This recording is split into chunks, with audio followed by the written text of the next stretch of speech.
पांचजन्य दैत्य का उद्धार करके तब उसकी अस्थियों से पांचजन्य शंख बनाया, तो फिर आपने अभी परसों की कथा में कहा था कि भगवान देवकी के गर्भ से जन्मे और जन्म लेते ही शंख चक्र गदा पद्म उनके हाथ में थी। तो जन्म के समय पे जो शंख हाथ में था वो कौन सा था?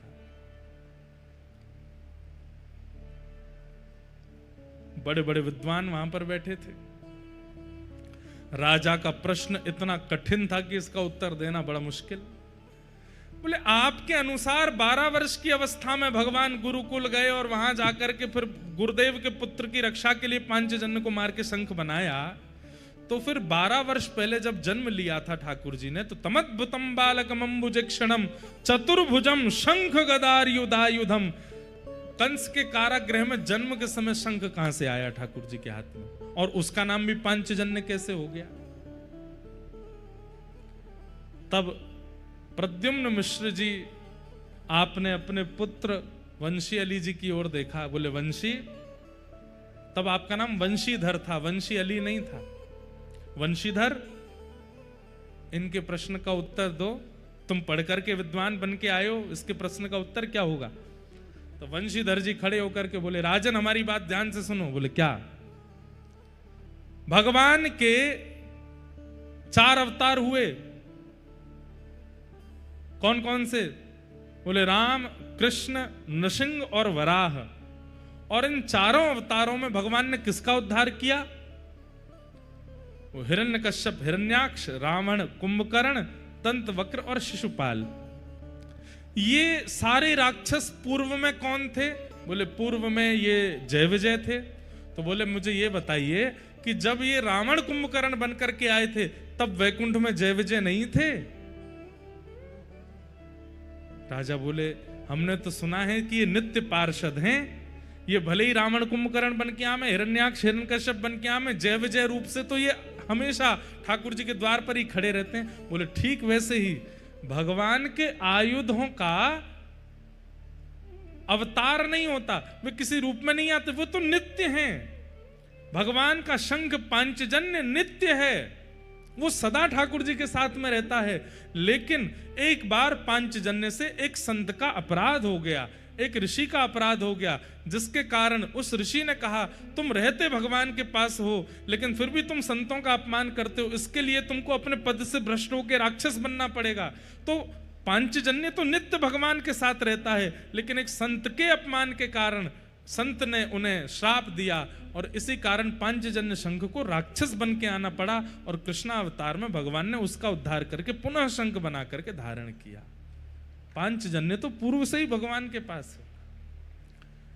जयपुर के राजा का समाधान हुआ और ऐसा समाधान हुआ कि महाराज राजा ने अपनी कितनी जागीर उनको प्रदान कर दी। आज भी श्री वंशी अली जी की कई जागीर, कई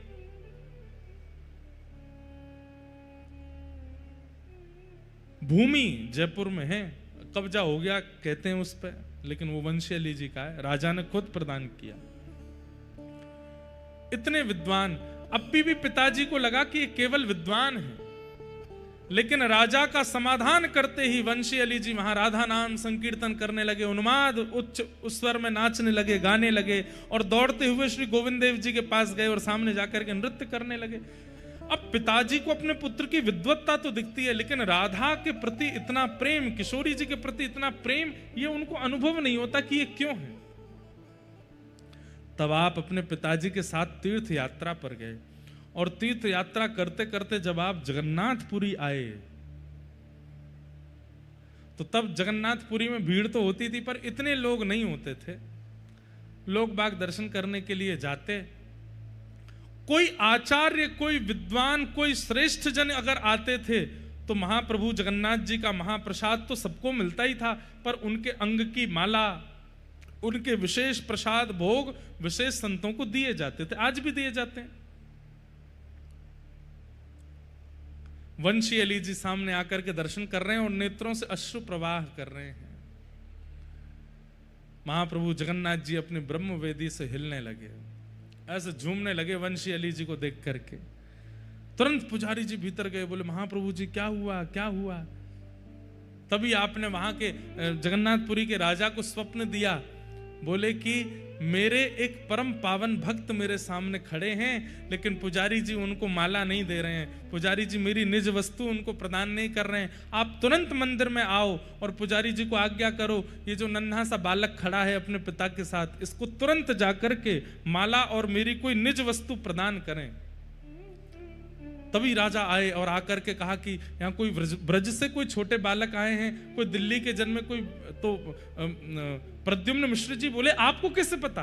बोले महाप्रभु जगन्नाथ जी ने स्वप्न दिया और स्वप्न में आकर के कहा है मेरे कंठ की निज माला आपके बालक को पहनाई जाए।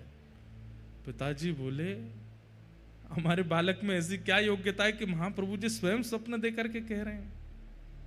माला आदि प्रदान की तो आपके पिताजी व्याकुल हो गए, बोले ऐसा क्या है मेरे पुत्र में जिसके लिए महाप्रभु जगन्नाथ जी राजा को स्वप्न देते हैं?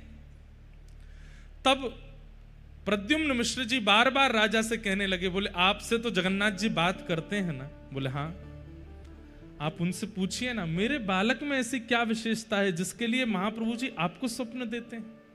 और ये मेरा बालक मैंने देखा ये मंदिर में जाके रोने लगता है, कहीं भी जाता है वहीं नाचने लगता है, राधा राधा कहने लगता है, मुझे तो केवल इसकी विद्वत्ता दिखाई देती है, पर इसका जो वृंदावन के प्रति और किशोरी जी के प्रति प्रेम है ये मैं समझ नहीं पा रहा हूं। कृपा करके महाप्रभु जी से आप पूछिए कि इसके पीछे रहस्य क्या है।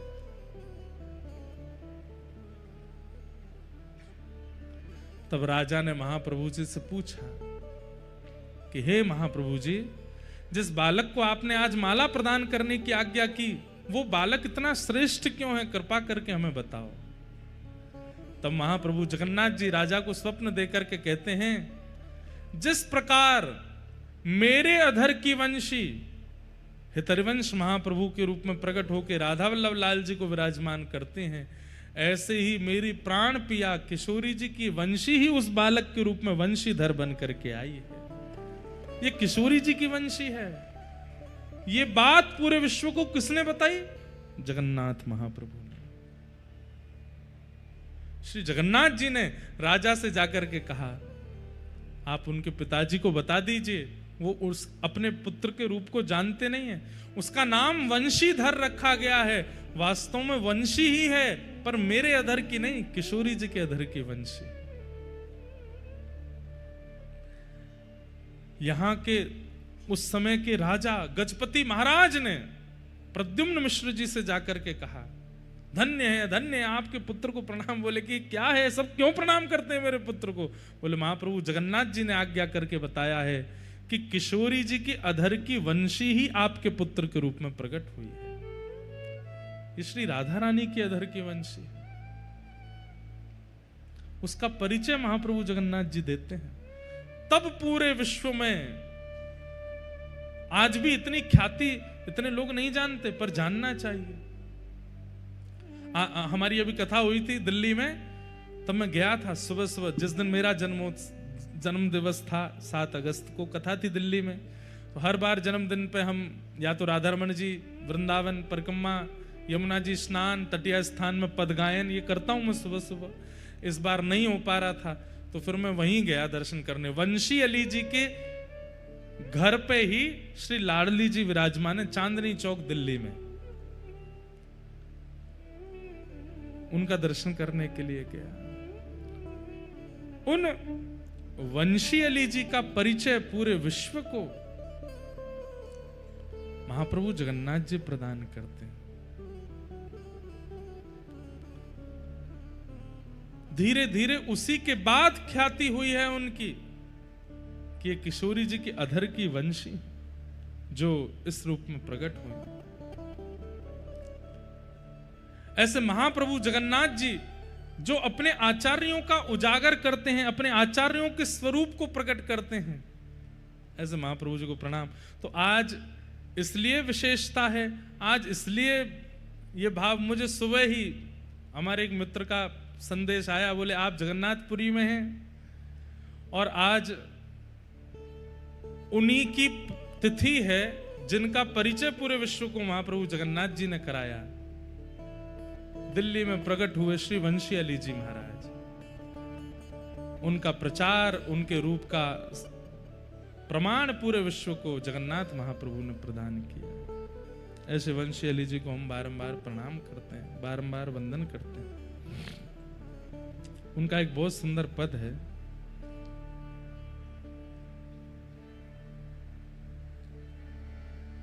ऐसे काल बिताओ निस दिन, ऐसे काल बिताओ निस दिन, ऐसे काल बिताओ निस दिन, ऐसे काल बिताओ निस दिन। भोर सांझ लो, सांझ भोर लो, भोर सांझ लो। सब लोग गाइएगा। महाप्रभु जगन्नाथ जी को अति प्रिय है श्री वंशी अली जी, और उन्हीं का ये पद है। आज उनकी तिथि है, आज उनकी जन्म तिथि है, आज उनकी पुण्य तिथि भी है। ऐसे महाप्रभु जी प्रसन्न हो जाएंगे यदि उनका पद आप सब लोग गाएंगे तो। सब लोग गाओ। ऐसे काल बिताओ निस दिन, ऐसे काल बिताओ निस दिन। भोर सांझ लो, सांझ भोर लो, भोर सांझ लो, सांझ भोर। सुबह से शाम तक और शाम से फिर सुबह तक क्या करो? लाड लड़ाओ दो जन, लाड लड़ाओ दो जन। श्री प्रिया प्रियतम को लाड लड़ाओ, दिन रात और कुछ करो ही मत। भोर सांझ लो, सांझ भोर लो, भोर सांझ लो, सांझ भोर लो। लाड लड़ाओ दो जन, लाड लड़ाओ दो जन। ऐसे काल बिताओ निस दिन, ऐसे काल बिताओ निस दिन। छिन विक्षेप न होए टहल में, छिन विक्षेप न होए टहल में। कीजे यह अद्भुतपन, कीजे यह अद्भुतपन। सब रस को रस सार बिहार, सब रस को रस सार बिहार।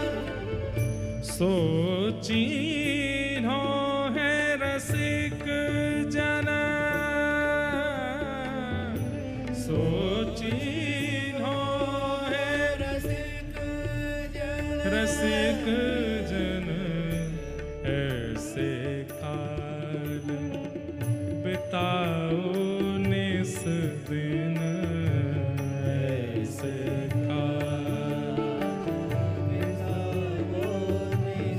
वंशी अली जी कहते हैं यज्ञ अपनी तरफ है, व्रत अपनी तरफ है, जप अपनी तरफ है, नित्य नियम अपनी तरफ है, लेकिन भैया इन सब रसों का सार केवल एक है। बोले क्या?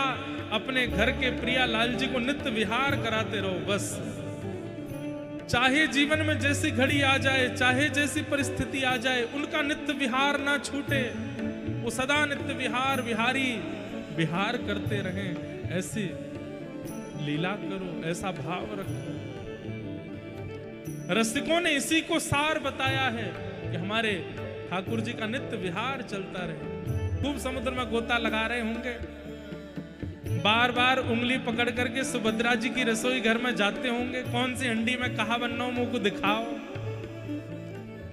जे बिमला देवी कौन सी देवी हैं, जे पीछे गोपेश्वर महादेव बैठे हैं, बलभद्र जी सुभद्रा जी गोद में लेके प्यारे गिरधर लाल को पूरे मंदिर में घूमते होंगे। जितनी देर कथा चलती है हमारे लाल जी खूब आनंद करते होंगे, उनका विहार चल रहा होगा। ये चिंतन चित्त में आना ही ठाकुर जी का विहार है।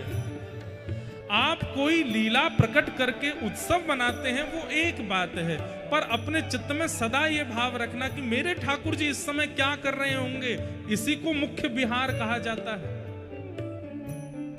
नेत्र बंद कीजिए और विचार कीजिए, मेरे घर के ठाकुर जी इस समय क्या लीला कर रहे होंगे, और किसी लीला की योजना बना करके वहां ठाकुर जी को लीला बिहारी बना दीजिए। हम अगर जगन्नाथपुरी में, तो हमारे ठाकुर जी भी जगन्नाथपुरी में हैं। अभी कहा कर रहे होंगे, बोले अभी समुद्र की लहरन में खेल रहे होंगे। दूर से सुभद्रा मैया बलभद्र जी चिल्ला रहे होंगे, अरे गिरधर लाल ज्यादा भीतर मत जाइयो, डूब जाओगे, बहुत गहरो है। ठाकुर जी जिद कर रहे होंगे, बलभद्र जी मुंह को घुमा के लाओ। तो श्री बलभद्र जी अपने कंधा पे लेके गए होंगे, समुद्र नारायण से कही हो कि नेक शांत है जाओ, ज्यादा ऊंची लहर मत लइयो, छोटो सो लाला है ब्रजते आयो है, या को नेक डोला के लाऊं। ये नित्य विहार का चिंतन अपने चित्त में करते रहो कि हमारे ठाकुर जी मंदिर में बैठे, सिंहासन में बैठे नहीं, वो कहीं विहार कर रहे हैं। आचार्यों ने कहा है यही सारों का सार है कि आपके दोनों प्रिया प्रियतम विहार करते रहें आपके चित्त में। ऐसे काल बिताओ निस दिन, ऐसे काल बिताओ निस दिन, विविध भांति के और भजन जे, विविध भांति के और भजन जे, लोन बिना जो व्यंजन, लोन बिना जो। आहा, श्री वंशी अली जी कहते हैं आप खूब सारे नियम करते हो, लेकिन ठाकुर जी का नित्य विहार चिंतन में नहीं चलता है, तो उसको वैसे ही मानिए जैसे बिना नमक की कोई साग सब्जी बन गई हो, उसमें रस नहीं आता। आप बड़े बड़े अनुष्ठान करते हैं, बड़े बड़े व्रत करते हैं, बड़े बड़े नियम करते हैं, बड़ी बड़ी उपासनाएं करते हैं, लेकिन अपने ठाकुर जी के नित्य विहार का चिंतन अपने चित्त में नहीं करते, तो ऐसा मानिए जैसे बिना नमक की सब्जी बना दी हो। नोन बिना बहु व्यंजन,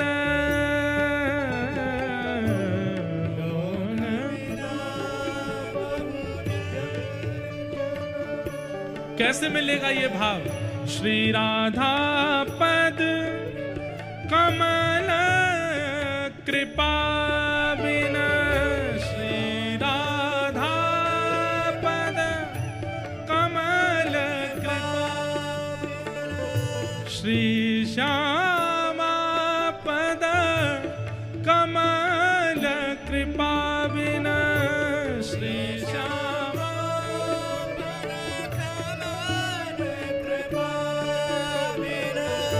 को पावे रस को कण, को पावे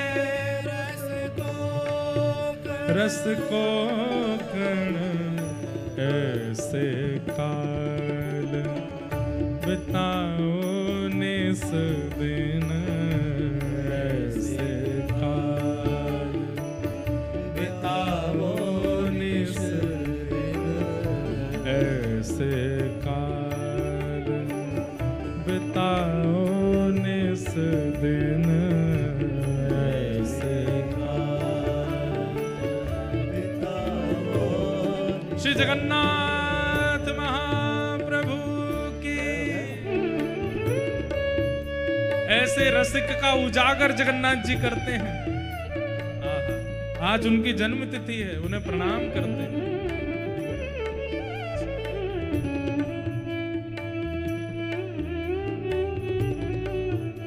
एक ताल बजा के गाओ।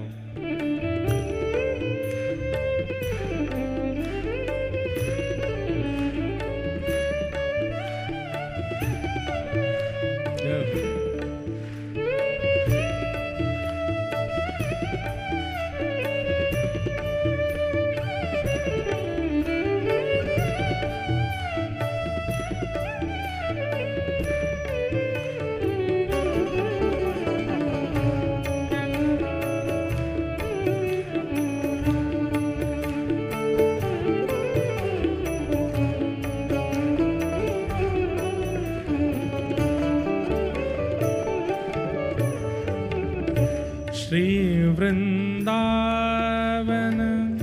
वास रासि रस, श्री वृंदावन। सब दोहरा के गाओ पीछे। श्री वृंदावन वास रास रस, श्री वृंदावन वास रास रस। समय प्रबंध परम धन, समय प्रबंध परम धन। हे अलबेली श्रीवंशी अली बली, अलबेली श्रीवंशी अली, अलबेली श्रीवंशी अली बली, अलबेली श्रीवंशी अली बली। यह मानो मेरो मन, यह मानो मेरो मन। यह मानो मेरो मन, यह मानो मेरो मन। ऐसे काल बिताओ निस दिन, ऐसे काल बिताओ निस दिन, ऐसे काल बिताओ निस दिन, ऐसे काल बिताओ निस दिन। हे भोर साँझ लो, साँझ भोर लो, भोर साँझ लो, साँझ भोर लो, भोर साँझ लो, साँझ भोर लो, भोर साँझ लो, साँझ भोर लो। लाढ़ लढ़ाओ दो जना, लाढ़ लढ़ाओ दो जना। ऐसे काल बिताओ निस दिन, ऐसे काल बिताओ निस दिन, ऐसे काल बिताओ निस दिन, ऐसे काल बिताओ निस दिन, ऐसे काल बिताओ निस दिन, ऐसे काल। श्री जगन्नाथ महाप्रभु, श्री लाडली जी महाराज की जय जय। श्री राधे।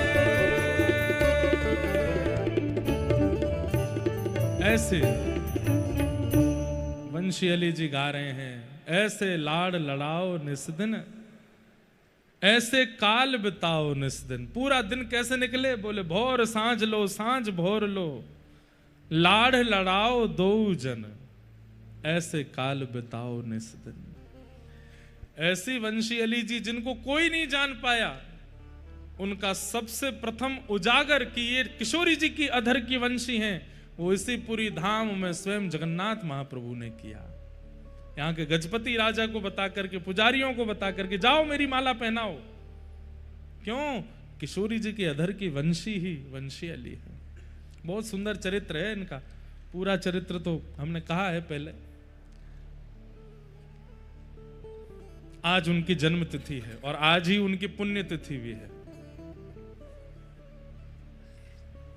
राधाष्टमी के दिन 3000 सोने की मोहर आज से 350 साल पहले आपने लुटा दी थी दिल्ली में, चांदनी चौक में अपने आंगन में।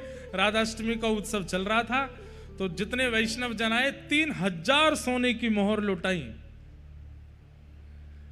मां ने कहा कि बेटा ये सब ठीक नहीं है, तुम्हारे पिताजी भी अब चल बसे हैं, तुमको ये सब नहीं करना चाहिए। तो बोले मैया ये है किसका? हमें तो अपने वस्त्र भी लुटा देने चाहिए क्योंकि सब किशोरी जी का है, हमारा तो कुछ भी नहीं है। मां ने खूब समझाया, बोले ऐसे नहीं करते हैं, ये सब धन धान्य बचाना पड़ता, हम गृहस्थी हैं, हम कोई सामान्य नहीं है। दूसरे वर्ष की जैसे राधाष्टमी आई तो मां ने पिछले साल रोका ही था कि इतना लुटावन नहीं करने दूंगी। इस बार की राधाष्टमी पे 4000 सोने की मोहर लुटाई, पहले से भी ज्यादा। मां ने आकर के जब हाथ पकड़ लिया, बोले ये कोई बात है, इतना धन लुटा रहे हो? अरे तुम हमारे पास कहां से आ रहा है? तुम्हारे पिताजी यजमानी करते, तुम तो कुछ करते भी नहीं हो, और ये जितना पिता ने कमा के इकट्ठा किया सब लुटा रहे हो। वंशी अली जी बोले मैया पिता की इकट्ठा करते नहीं, पिताजी ने भी श्री किशोरी जी के नाम पर, पिताजी ने भी इन वेद कथा आदियों के नाम पर धन कमाया है। वास्तव में ये हमारा नहीं है, इन सब शास्त्रों का धन है ये। बोले क्योंकि अब तू यहां पड़ा है ना, इस घर में है, पिता की संपत्ति है, इसलिए लुटा रहा है। इतना लुटाने का शौक है तो एकांत में रह करके लुटा के दिखा दुनिया को, तब मानो। उसी समय आप घर छोड़ करके चले गए। राधाष्टमी के दिन ही किशोरी जी के भाव में एक बार मूर्छित हो गए थे, तब किशोरी जी ने कृपा करके कहा कि तुम्हारे आंगन में ही एक वृक्ष है, उसके नीचे मेरा स्वरूप है, विराजमान करो। वहां से लाकर के श्री किशोरी जी को विराजमान किया। और मां की एक दिन फटकार डांट सुनकर के घर छोड़ के फिर वृंदावन चले गए। वृंदावन में ललिता जी ने आपको नाम दीक्षा प्रदान की और कहा कि अब बरसाने में रहो। तो बरसाने में जाकर के रहे, ऊपर महल में नहीं गए, नीचे ही रहते थे। जहां से बरसाने की सीढ़ी प्रारंभ होती है वहीं पास में बरसाने के सब ब्रजवासी जन अपना कूड़ा कचड़ा इकट्ठा करके जहां डालते थे वहां बैठ करके आप भजन करते थे। ब्रजवासी आए के बोलते बाबा कहीं इतकू है जा, कहीं उतकू है जा, कहां कूड़े के ढेर में बैठो रे पूरे दिना। तो वंशी अली जी कहते अरे याते पावन पवित्र जगह कहां होएगी, जारज को ब्रह्मादि के तरसत, जारज को ब्रह्मादि के तरसत, सोरज शीश चढ़ाऊं, किशोरी तेरे चरणन की रज पाऊं। जिन किशोरी जी की चरण रज पाने के लिए ब्रह्मादिक भी तरसते हैं, मेरे ऊपर कितना बड़ा सौभाग्य कि सब ब्रजवासी अपने घर में झाड़ू पोंछा करके जितनी सामग्री, जितनी रज इकट्ठी होती है, जिस रज में पूरे दिन चलते फिरते हैं ब्रजवासी जन, स्वयं इकट्ठी करके लाते हैं। मुझे जाना भी नहीं पड़ता, सब आकर के मेरे ऊपर ही डाल जाते हैं। बड़ी कृपा है किशोरी जी की। ये धूल नहीं है, ये कूड़ा कचड़ा नहीं है, ये तो आप सब ब्रजवासियों की कृपा है। इसमें पड़े रहते से ही तो किशोरी जी मुझ पर कृपा करेंगे। 12 वर्ष तक बरसाने रहे लेकिन ऊपर नहीं गए दर्शन करने, नीचे ही रहते और कूड़ा के ढेर में ही बैठे रहते। ब्रजवासियों ने कूड़ा डालना बंद कर दिया, बोले बाबा भजन करें यहाँ पे, यहाँ ना डालेंगे, हम तो कहीं और डालेंगे। तो 2-4 दिन वंशी अली जी ने देखा कि आजकल ब्रजवासी कूड़ा नहीं डालते, तो देखा कि कहीं और डालते, तो वंशी अली जी रोए और ब्रजवासियों के घर घर जाकर के अपने पल्लू पसार के भिक्षा मांगे। बोले कि कृपा करो, ऐसे मुझ पर ये मत करो, आप कहीं और नहीं डालेंगे, आप सबको सौगंध है मेरी, जहां मैं बैठता हूं वहीं डालो। सब ब्रजवासी कहते बाबा तू बड़ो पागल है, बोराए गयो बाबा, विचित्र है गो, तेरी मति घूम गई है, हम बता कूड़े में रहे। बोले अरे आप नहीं जानोगे, या कूड़ाती मेरो कल्याण हुए। 12 वर्ष बाद एक दिन मधुर स्वर सुनाई दिया, अरे वंशी इतने दिना है गए तू मोते नाय मिलेगी। और ये स्वर सुनते ही आपका रोम रोम पुलकित हो गया, नेत्रों से अश्रु प्रवाह होने लगा। कौन है, कहां है ये स्वर, कहां ते आयो, इतनो मधुर स्वर और कोई ना बोल सके। वचनम मधुरम, ये वचन मधुर किसके हैं? श्री कृष्ण के हैं। मधुराधिपते अखिलम मधुरम, अधरम मधुरम, वदनम मधुरम, हसितम मधुरम, चलितम मधुरम। श्रीमद् वल्लभाचार्य जी महाराज कहते हैं ये मधुराधिपति हैं, इनके किसी भी अंग को देख करके आप ये नहीं कह सकते ये अंग मधुर नहीं है ठाकुर जी का, सब मधुर है। ऐसे मधुराधिपति जिनकी मधुरता पर सब मोहित हो जाते हैं, वो मधुराधिपति जिन पर मोहित होते हैं, वो श्री किशोरी जी जब बोलेंगी तो सोचो कितना सुंदर स्वर होगा। जब किशोरी जी ने कहा अरे वंशी तू मेरे पास ना आवेगी, कब ते यहां नीचे बैठी है, मेरे पास आ जा। ये स्वर सुनते ही वंशी अली जी 12 वर्ष तक क्यों नहीं गए थे ऊपर? बोले जब तक किशोरी जी स्वयं नहीं बुलाएंगी तब तक नहीं जाऊंगा। आज किशोरी जी ने जैसे ही पुकार करी अरे वंशी आजा, 12 वर्ष बाद दौड़ करके गए ऊपर और श्री लाडली जी के मंदिर में बरसाने में प्रविष्ट हो गए। पुजारी जी सेवा कर रहे थे, आपने सेवा करते करते देखा अरे ये बाबा पागल हो गया है, दौड़ करके ये नीचे कूड़ा के ढेर में बैठो रे, वही है, आज तक तो कभी मंदिर आयो नहीं, आज दौड़ तो भयो आ रहा, और इतनी वेग गति से नेत्रों से अश्रु प्रवाह हो रहा है, दौड़ते हुए श्री लाडली जी के गर्भगृह में प्रवेश करना चाहते थे। पुजारी जी ने रोकने का प्रयास किया, अरे रुक जा, अपरस भंग है जाएगो, यहाँ पास में मत आइयो बाबा, अंदर मत आइयो। लेकिन वो तो इतने वेग से दौड़ते हुए आ रहे थे। कहते हैं पुजारी जी ने खड़ाऊं पहन रखी थी अपरस की, वही खड़ाऊं लेकर के जोर से मारी, उनके सिर पर जाकर के खड़ाऊं पड़ी, लेकिन फिर भी नहीं रुके, दौड़ करके मंदिर में प्रवेश करने लगे गर्भगृह में। पुजारी जी ने मंदिर से बाहर आकर के धक्का दे करके उनको गिराया, चढ़ गए उनके ऊपर, बोले मेरो अपरस टूट जाए, किशोरी जी के गर्भगृह की मर्यादा नहीं तोड़न दूंगो। आप उनके ऊपर चढ़ गए कि भीतर नहीं जाने दूंगा। तभी वंशी अली जी का देह तो नीचे रह गया, उनमें से एक सखी रूप में वंशी अली प्रकट हो गई और श्री गर्भगृह में प्रविष्ट हो गई। पुजारी जी समझ गए ये सामान्य नहीं है, ये तो किशोरी जी की वंशी। किशोरी जी ने आज्ञा करके बताया। ऐसे श्री वंशी अली जी जगन्नाथ महाप्रभु को सब लोग केवल बाह्य रूप से जानते हैं, अंतरंग रूप से अगर श्री जगन्नाथ जी को जानना हो तो श्री वृंदावन जाइए और किसी ब्रजवासी से पूछिएगा जो रसिक ब्रजवासी हो, जगन्नाथ जी का परिचय बुरा नहीं मानिएगा, जगन्नाथपुरी में नहीं मिलेगा, जगन्नाथ जी का परिचय तो वृंदावन में ही मिलेगा। ब्रजवासी बताएंगे जे कौन है। ऐसी वंशी अली जी का उजागर महाप्रभु जगन्नाथ जी ने किया। आज उनकी तिथि है, हम उन्हें प्रणाम करते हैं। तो रास का प्रसंग चल रहा था, भगवान की वंशी के विषय में हम लोग श्रवण कर रहे थे, तभी मन में भाव आयो किशोरी जी की वंशी के बारे में तो बता दें।